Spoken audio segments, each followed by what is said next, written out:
There's a case in Central Florida we've been monitoring. You may recall a recent triple murder that happened in the Orlando area. An individual, literally named with the name Jihad in his name, he murdered 3 tourists in cold blood that were going to an auto show. This guy had been released recently before on a stipulation with the state attorney's office. We disagree with that act. I hope that he will be prosecuted to the fullest here.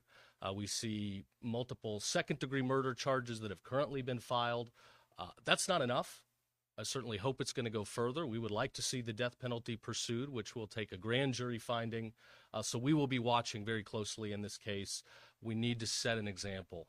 We can't let people the previous charge was attempted murder, and he was literally allowed to walk free. That can't happen. Not in our Florida. Not under the watch of our prosecution. So we'll be watching that, and again, we're going to do everything we can to protect the citizens of this state, including and especially Central Florida. All right, with that, I'll take any questions.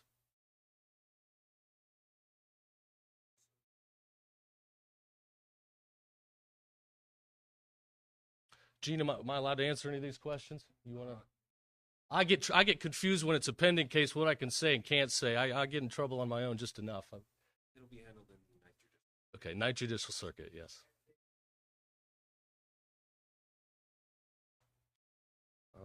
I believe as of about a couple of weeks ago, 3 of them were in the Orange County Jail.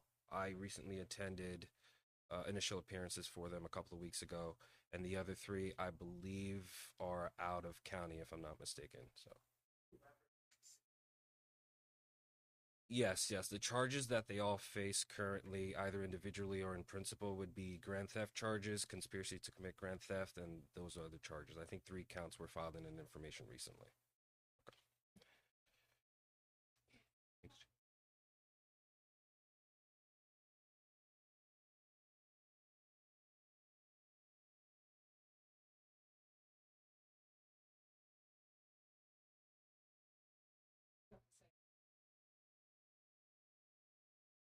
Well, let's remember the last case did not go to a jury. When juries look at this, they rarely accept these bogus insanity defenses. I mean, somebody that goes out and kills 3 people, total strangers, and kills them. I mean, like, who's really going to say that's a sane person? I understand there are people that do have mental defects, that have capacity issues. Where that's the case, we've proposed at the state of the Florida that they not be released early. They still complete their entire sentence, but they do so in a mental facility, a barred hospital. We're not letting these people out. So that, he was let out on attempted murder. Thankfully, he missed that time.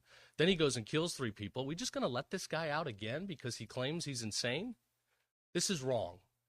We see this across the country. We recently interdicted an individual in Ocala, Central Florida.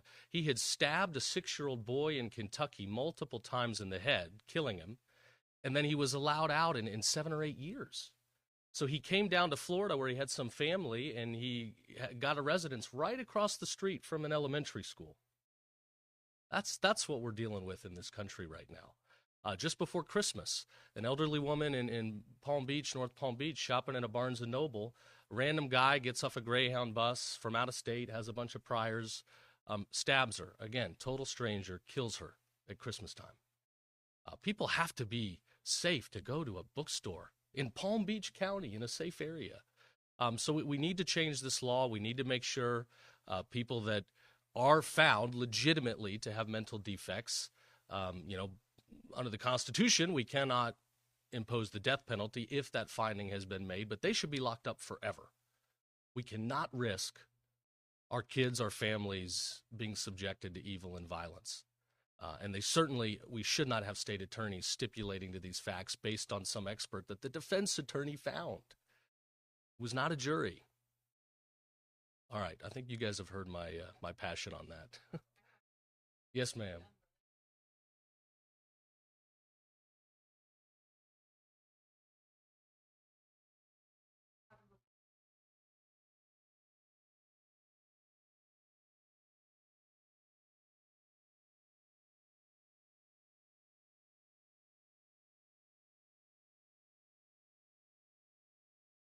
What I'll say is we've received numerous complaints about HOAs, some criminal, some civil, just abuse of power. We see a trend across the state of Florida right now where HOAs are engaging in abuse. I know the legislature's looking to rein in some of these, organizational powers.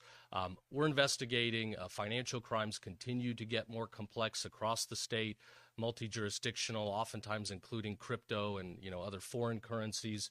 So we've got to stay one step ahead of the bad guys. We've got to continuously train, educate, and innovate. We've got a great cyber fraud financial crimes unit in the AG's office that's working on this. I'll also add, we see these crimes impacting seniors all the time. Seniors get these fake text messages and emails and pleas. It's oftentimes, sadly, from family members or people pretending to be family members, and they're generous, they're kind, they want to give and take care of others, and then ultimately they're harmed. So we're really honed in on protecting our seniors. We want to be the #1 retirement state. We don't want people to lose their hard-earned savings at the end of their life, and they left this world better for us than they found it. We need to do the same for the next generation.